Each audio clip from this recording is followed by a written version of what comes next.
Oi, gente, tudo bem com vocês? Eu sou a Larissa e esse é o podcast Filme da Semana. Sim, eu resolvi começar a me apresentar agora todo o programa. Demorou só 60 episódios pra eu começar a ter um padrão de apresentação. Mas enfim, né? A gente tá sempre vivendo e aprendendo, né? Hoje eu quis fazer um programa com recomendações das minhas séries favoritas da vida e que estão disponíveis em streamings aqui no Brasil. Pelo menos estavam na data de gravação desse podcast no dia 14 de maio de 2021. Hoje teremos 3 recomendações de séries que foram importantes pra mim em algum momento, o suficiente pra figurar na minha seleta lista de favoritas. Eu tentei variar os gêneros, então no final vai ficar faltando coisa, claro, eu só escolhi 3 séries, eu já assisti, sei lá, umas 50, 100, sendo que metade dessas eu gosto muito. Então, eu gosto de tudo. Eu não sou tão crítica com série que nem eu sou com filme. Não que eu seja muito crítica de filme também, porque eu acho que eu sou bem razoável com as minhas escolhas, as minhas notas, né? Mas vamos que vamos. Vamos começar hoje com uma série de comédia. Eu poderia ficar horas falando de The Office, porque de fato é uma série maravilhosa, mas não é a série que eu vou indicar aqui hoje, apesar de também figurar no hall das minhas séries favoritas. Hoje eu quero falar de uma série que nasceu com o objetivo de ser um spin-off de The Office, uma série derivada, né? Mas que, conforme o tempo passou, ela acabou se tornando algo completamente diferente, que é Parks and Recreation, ou Parks e Recreação em português. Eu não sei como ficou o título traduzido, se é que ele um dia foi traduzido aqui no Brasil, né? Ela tem 7 temporadas que foram exibidas entre 2009 e 2015 e todas elas estão no Prime Video atualmente. Eu comecei a assistir ela lá em 2012, acho. Cheguei a maratonar as temporadas iniciais, depois eu assisti as últimas meio acompanhando a exibição dela lá nos Estados Unidos, numa época pré-streaming, então as coisas eram bem diferentes. A série, ela é excelente e ela mantém a qualidade por todas as temporadas, praticamente, o que é bem raro.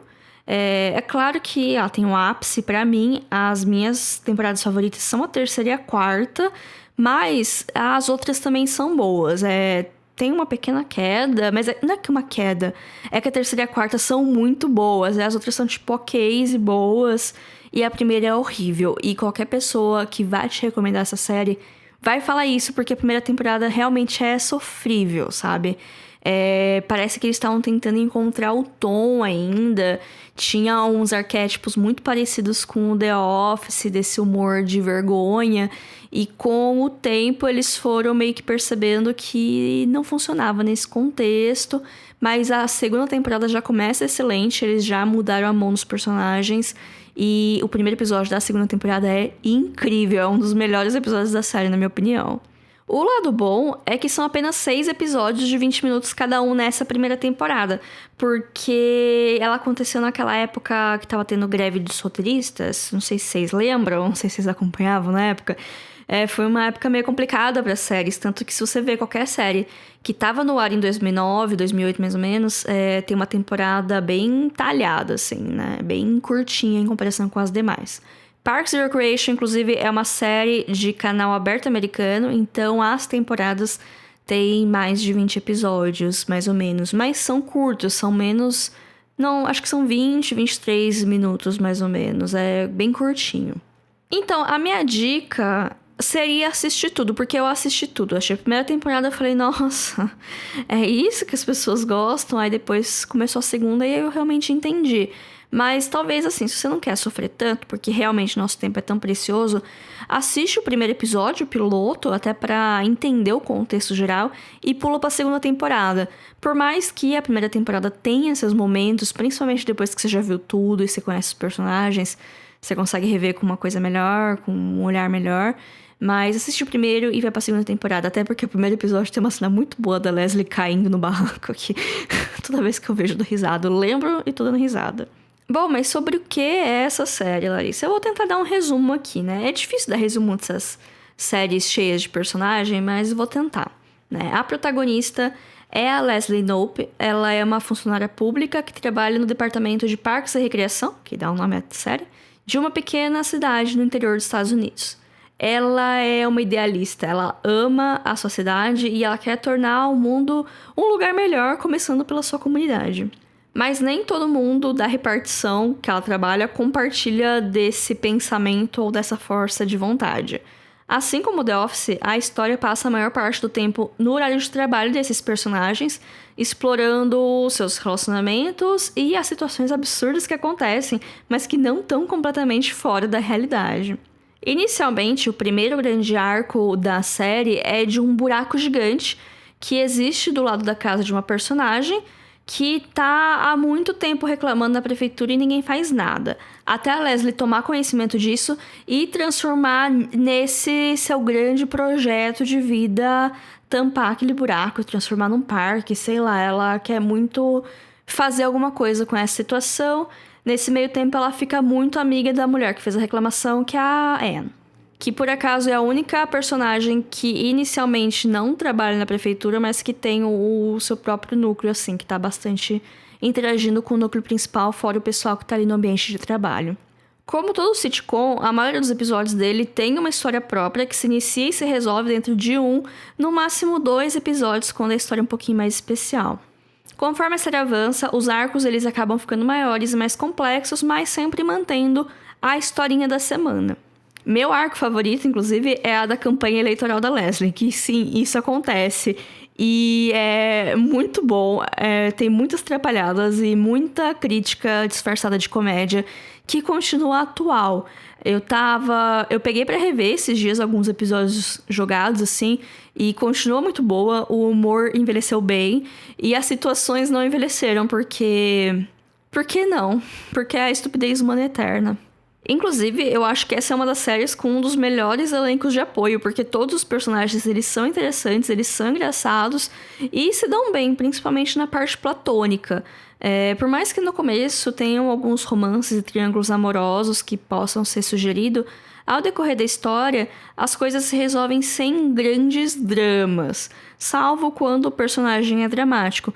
Daí é uma coisa que tá na parte da caricatura, sabe? Não é nem um drama de tipo, drama adolescente. Inclusive, eu acho que essa é a série com os relacionamentos amorosos mais saudáveis do que eu já vi, depois que eles se resolvem e diminuem o drama. No caso, na parte de drama, eu tô falando só da April e do Andy, porque eu revi esses dias justamente o episódio antes deles ficarem juntos e, nossa, a April é complicada, mas também é uma coisa do personagem também, né? Mas... o casal principal, eu amo eles. Eu acho muito aspiracional o relacionamento deles. Minha única crítica da série é o bullying que todo mundo faz com o Jerry. É a única coisa que me incomoda, além de ser um tipo de humor meio desconexo do resto, sabe? Então, isso sempre me incomodou na época, me incomoda um pouco hoje reassistindo. Tem algumas piadas gordofóbicas que são produto do seu tempo, mas, de maneira geral, envelheceu bem. Principalmente as partes sobre política e sobre campanhas eleitorais, porque... pois é, né? Vamos agora para nossa cota série policial procedural. Quando eu era mais nova, eu gostava de parar pra ver CSI quando tava passando. Ou até House, por mais que não seja policial, é uma série procedural, é uma série de caso da semana. Toda semana vai ter um caso que vai começar e terminar nesse mesmo episódio. E nesse meio tempo vai ter os draminhas dos personagens fixos acontecendo, mas não é nada... Você não perde muita coisa se você só assistir uns episódios picados, mas se você assistir tudo uma sequência, você é recompensado com essa história. Mas eu nunca me animei muito pra começar a ver do começo, tanto os 500 CSI que existe e até mesmo o House. Eu acho que eu vi só 2 temporadas em ordem cronológica. Mas eu gosto muito de séries desse gênero, por mais que não pareça. A única coisa é que eu gosto de um negocinho diferente, sabe? Uma característica diferente que não seja só polícia investiga assassinato. Eu gosto que tenha um negocinho diferente, seja ele se passar numa época diferente, que nem o Miss Fisher Murder Mysteries, ou ter um apelo maior no casal, que nem Castle, ou ser algo de fantasia, ficção científica, que nem Supernatural, ou que nem essa série que eu vou falar agora, que é Arquivo X. A série tem ao todo 11 temporadas e 2 filmes. A cronologia é um pouquinho bizarra, mas não é complicada. A série original, entre aspas, começou em 1993, olha só, um ano depois que eu nasci, e terminou em 2001, na 9ª temporada. O primeiro filme, chamado apenas de Arquivo X, ou filme, se passa entre a 5ª e a 6ª temporada, mas dá pra você continuar assistindo a série sem ter visto o filme. E o segundo filme, chamado Arquivo X, Eu Quero Acreditar, é de 2008 e se passa 6 anos após os eventos do final da série. Daí, em 2016, resolveram fazer uma temporada nova, continuando a história com os personagens principais e a devida passagem do tempo. Foi interessante, mais pelos episódios de homenagem e fanservice do que pela trama principal. Eu achei que acabaria por aí, mas em 2018 fizeram mais uma temporada, a 11ª, e eu fingi que ela nunca existiu.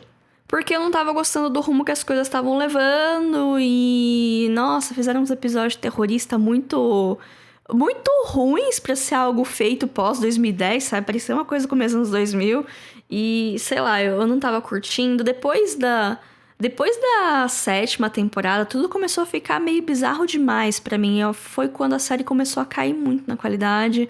Eu já não tava curtindo tanto. Aí... Enfim. Mas a série é muito boa, dado essas observações. Bom, vamos de sinopse, né? Se é que alguém nunca ouviu falar dessa série.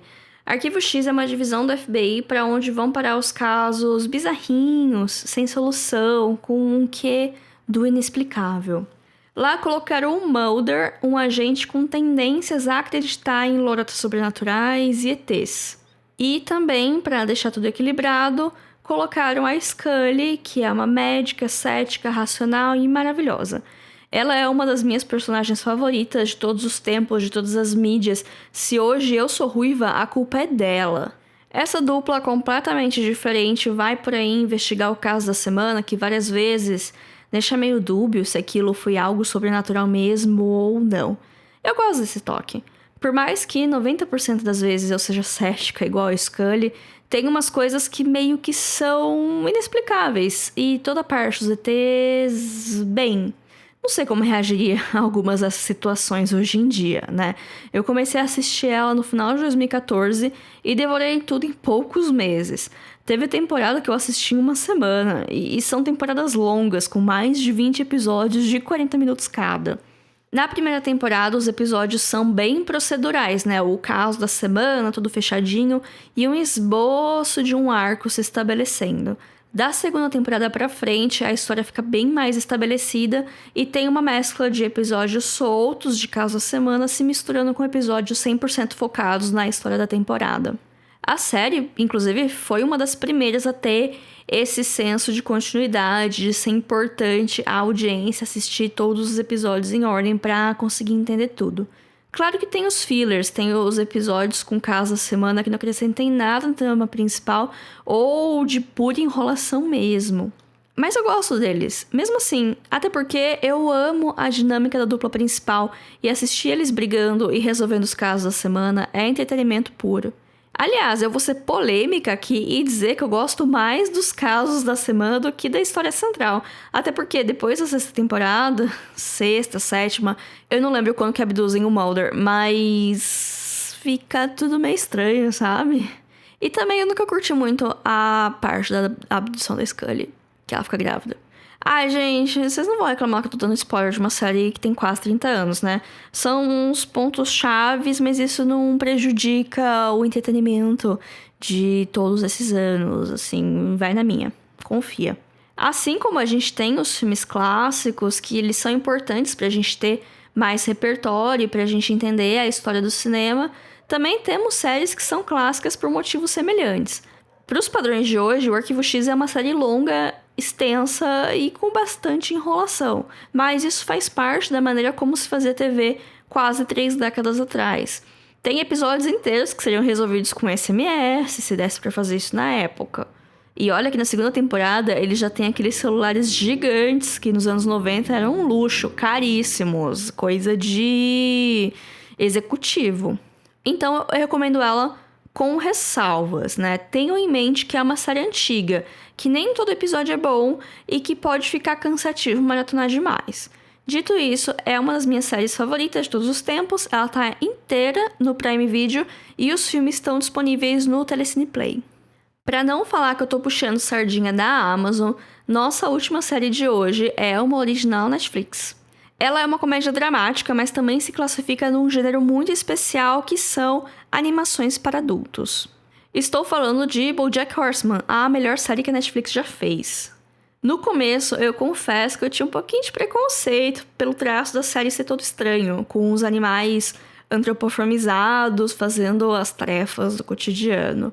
Mas eu acabei cedendo à minha curiosidade quando a série estava na sua 4ª temporada mais ou menos, e segui um esquema similar de Parks and Recreation, maratonei o que já existia da série e depois eu fui acompanhando certinho nas estreias de temporada.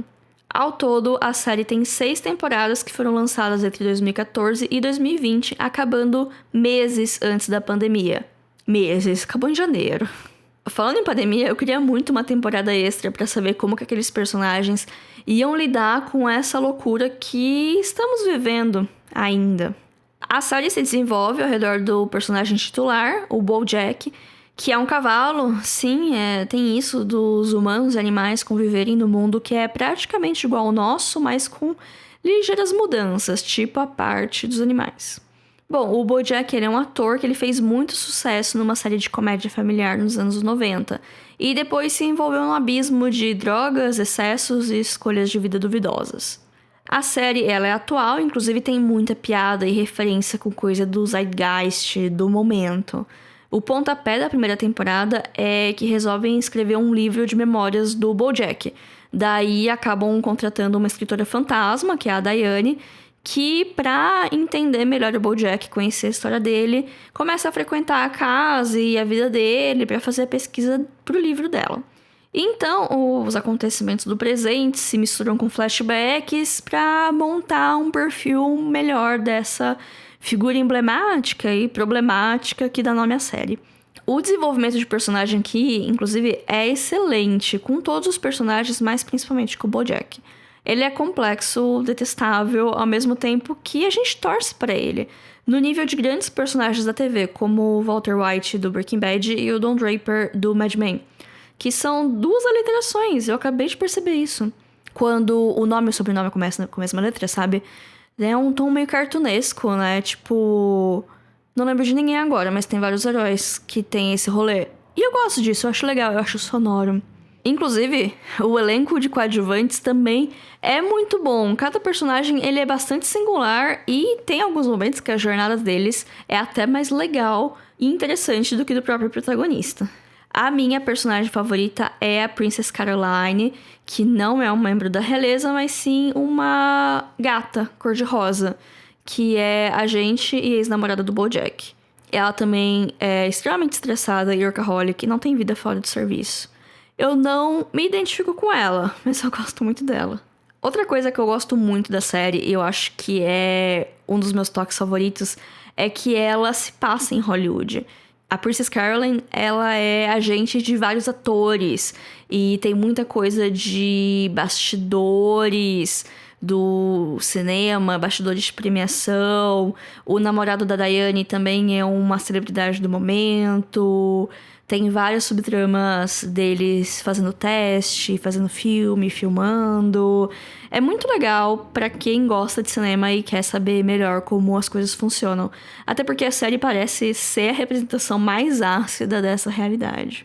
Falando em humor, aqui na série, às vezes temos um humor mais escrachadão, às vezes ele é mais sutil, tem muita piada visual, tem muita referência, assim, com umas coisas bestas que tá acontecendo no fundo da cena, no jornal que o personagem tá lendo.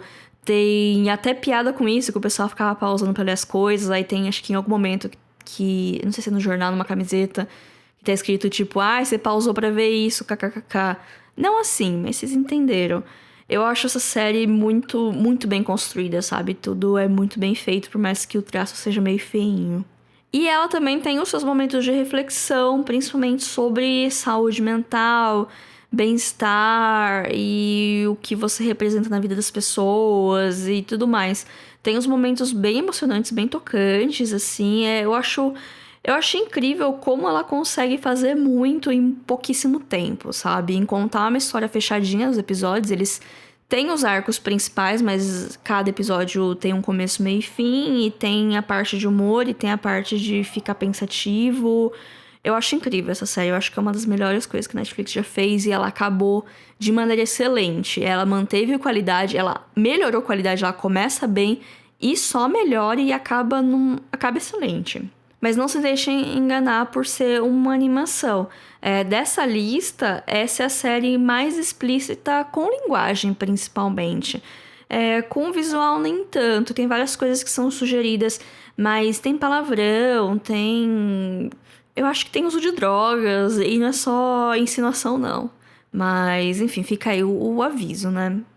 Então, gente, espero que tenham gostado desse episódio. Foi um formato um pouco mais diferente. Eu não costumo falar tanto de séries assim aqui, ou fazer episódios dedicados apenas a séries. Vocês gostam dessas recomendações ou querem que eu volte a falar só de filmes? Eu não sei, eu tô meio desgostosa de cinema ultimamente, porque eu acho que eu fiquei um pouco esgotada por causa do Oscar. E vamos ver, né, quanto tempo vai durar essa ressaquinha. Espero que em breve eu consiga voltar a assistir filme e trazer mais conteúdo inédito aqui pra vocês. Sigam a gente no Instagram, @filme.da.semana. Todo domingo temos joguinhos, temos conteúdo extra lá sempre. Tem o Twitter também, @filme_da_semana, que é basicamente eu reclamando. E tem o nosso e-mail também, se você quiser falar com a gente, não usa redes sociais, é podcastfilmedasemana@gmail.com. Até semana que vem. Tchau, tchau.